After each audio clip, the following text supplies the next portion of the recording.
굉장히 긴데요.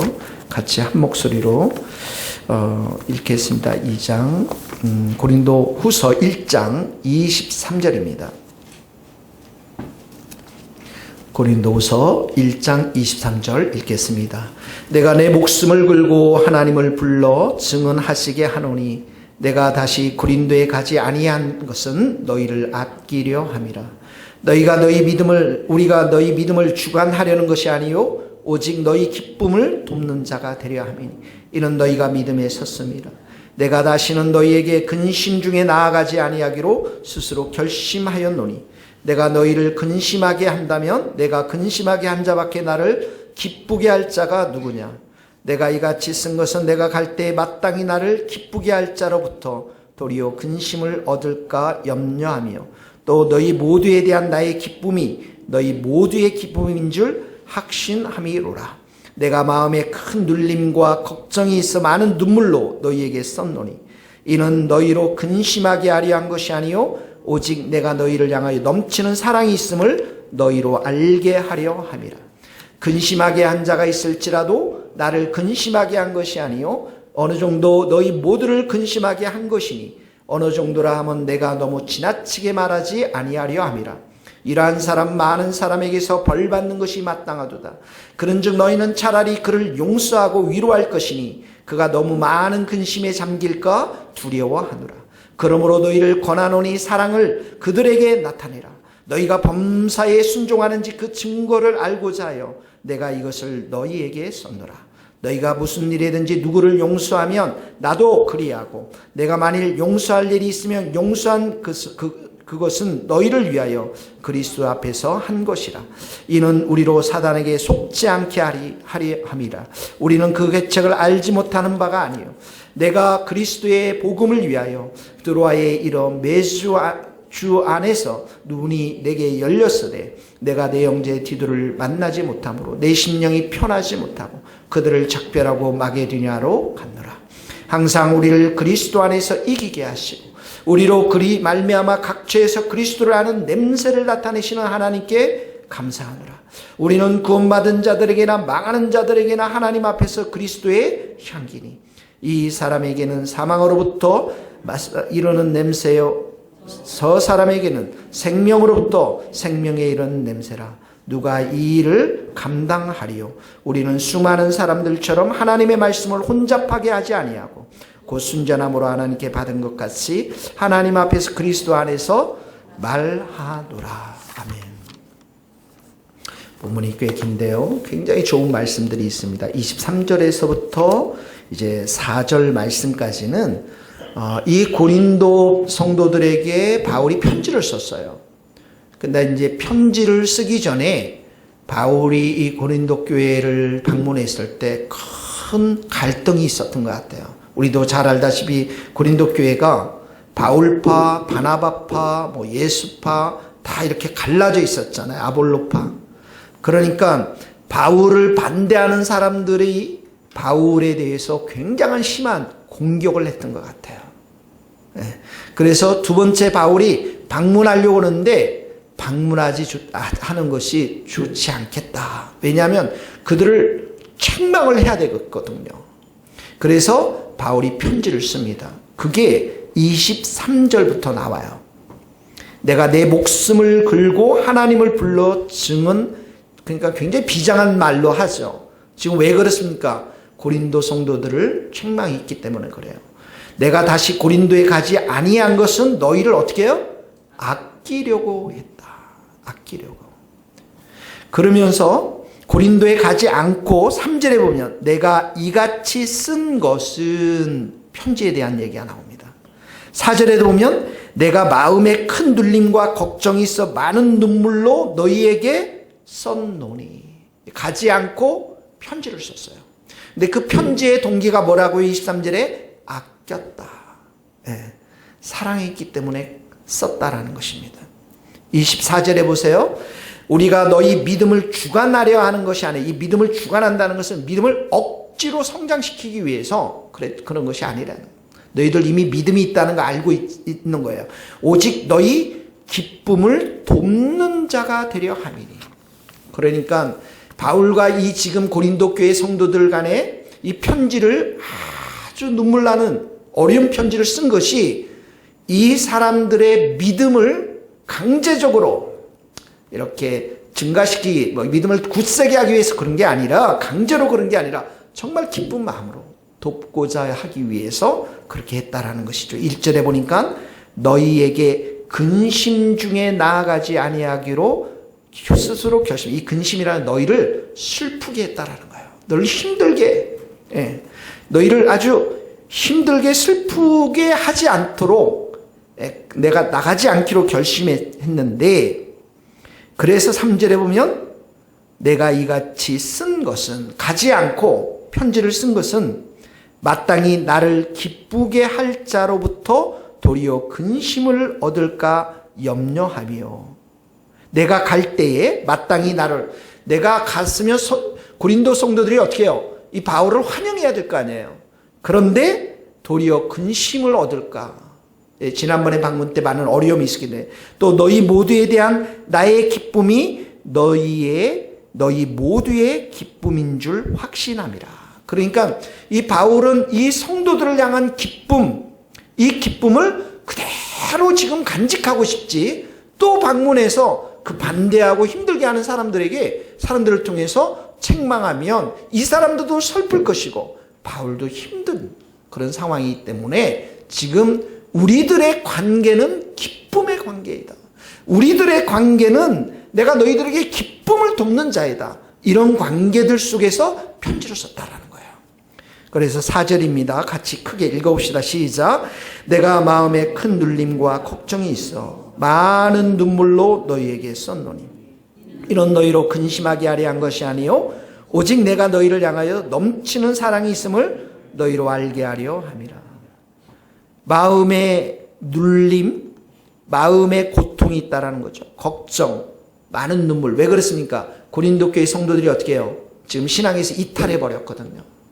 많은 분쟁이, 갈등이 그 안에 있었거든요. 분열이 있었거든요. 그런데 이 편지 속에는 어떻게 해요? 책망이 들어있었다라는 거죠. 그러니까 이 교회가, 예를 들어서 우리 교회가 진짜 하나님의 말씀대로 우리가 가지 못하는 사람들에 대해서, 하나님 말씀 앞에 순종하지 않고 살아가는 들에 대해서 바울의 말에 의하면 분명히 책망을 해야 되는데, 하나님 말씀에 근거해서 그 책망이 여기에 보면 넘치는 사랑이라고 그랬잖아요. 그러니까 사랑 가운데서 진리를 말하고 있다라는 것을, 있는 것을 여기서 보여주고 있는 거예요. 그러니까 바울이 이 고린도 성도들과 함께 관계를 맺는 것은 23절에 아끼려 했다. 기쁨을 돕는 자로서 근심케 하지 않았다. 1절. 그리고 3절에 기쁨으로 충만한 관계를 이렇게 유지하는 건 분명하고요. 그러나 이들이 잘못한 부분들에 대해서는 그것을 지적했는데, 편지를 통해서 책망했는데, 그것이 바울에게 있어서 넘치는 사랑을 가지고 이들을 책망했다라는 것이야, 이 전체 본문이. 그러니까 우리는 이 말씀을 통해서 우리가 몇 가지 적용해야 될 것들이 있을 것 같아요. 첫 번째는 뭐냐면, 성도 간의 관계, 또 성도와 사역자들의 관계는 서로 슬픔을 주고 근심케 하고 걱정케 하고 이런 관계가 아니라 기쁨의 관계라는 거예요. 서로 어떻게 하면 기쁨을 줄까?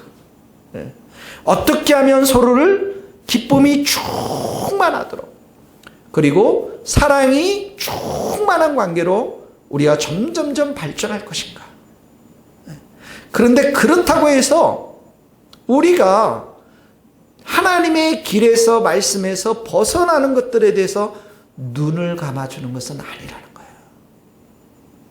그래서 때로는 이 교회 안에 진짜 이단에 빠지거나 진짜 잘못 길을 가는 사람들에 대해서는 책망을 해야 하는 것이죠. 치리를 해야 하는 거예요.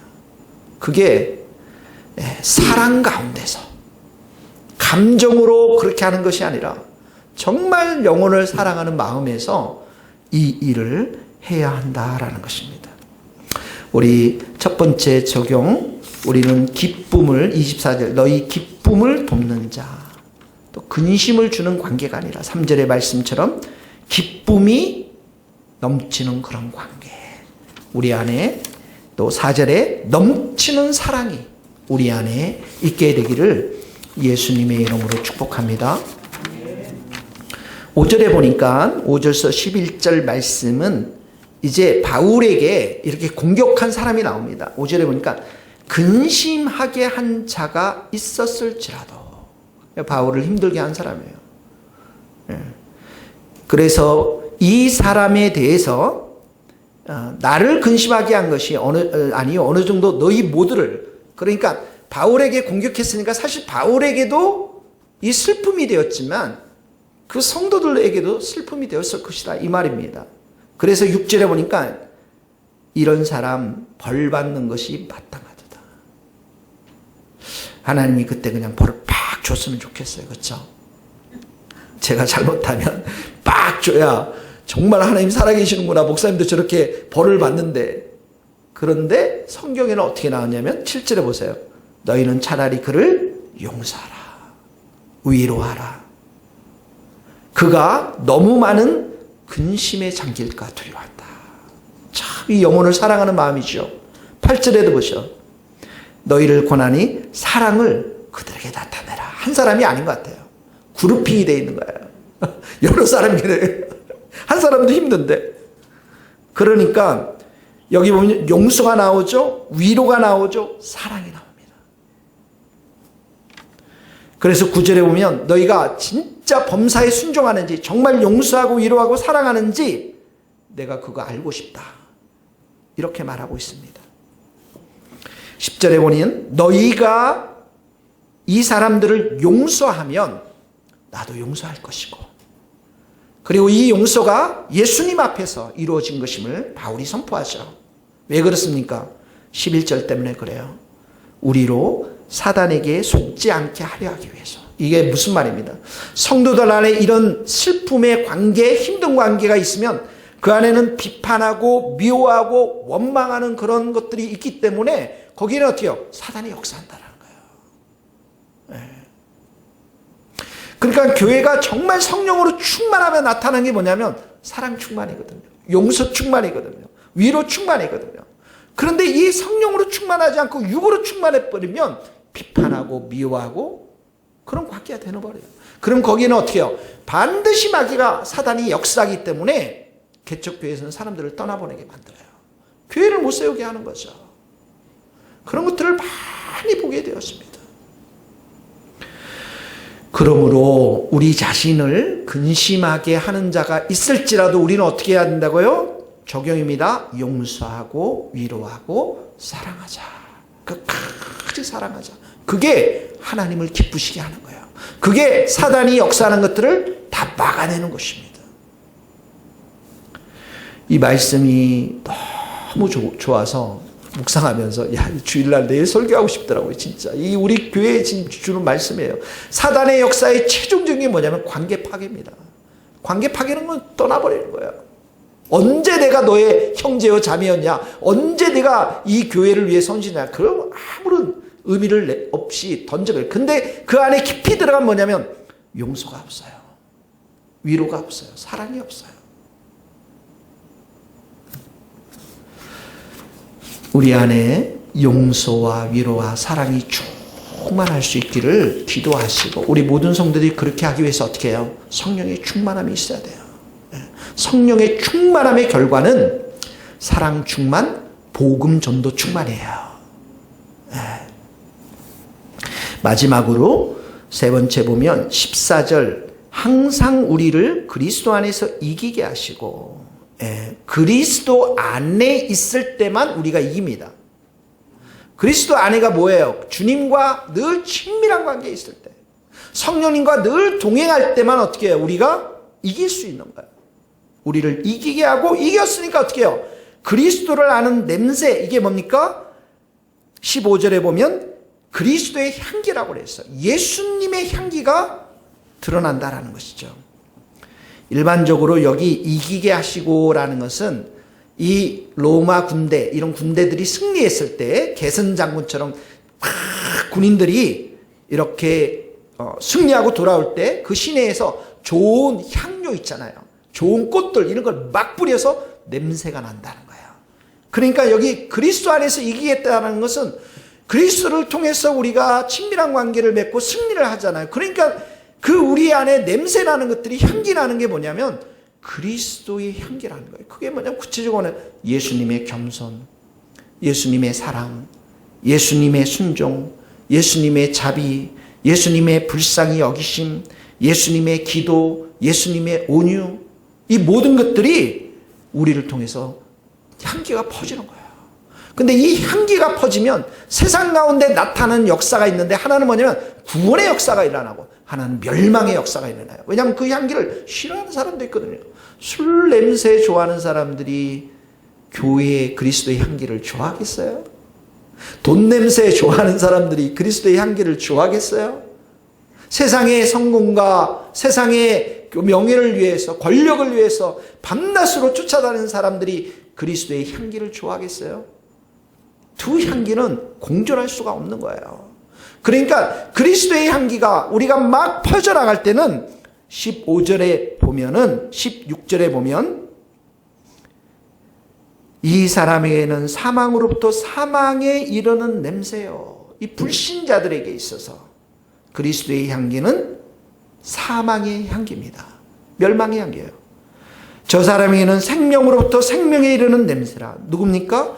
구원받은 사람들에게 있어서는 이것이 영생, 생명을 주는 향기가 되는 것이에요. 그러니까 이 말씀을 우리가 적용하면 내 안에서 이런 예수님의 향기가 드러나는지, 내가 지금 살고 있는 그 가정과 자리에서 예수님의 향기가 드러나는지, 부부관계 속에서, 자녀관계 속에서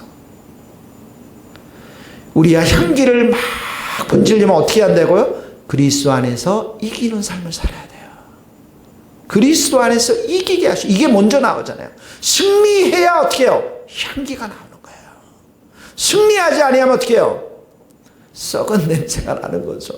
아주 욕심의 냄새, 부패한 냄새, 악독한 냄새가 나는 거예요.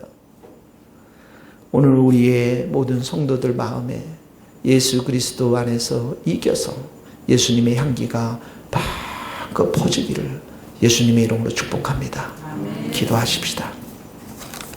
하나님, 우리 모든 성도들 기쁨의 관계로 더 충만케 하여 주시고 넘치는 사랑이 우리 안에 있도록 축복하여 주옵소서.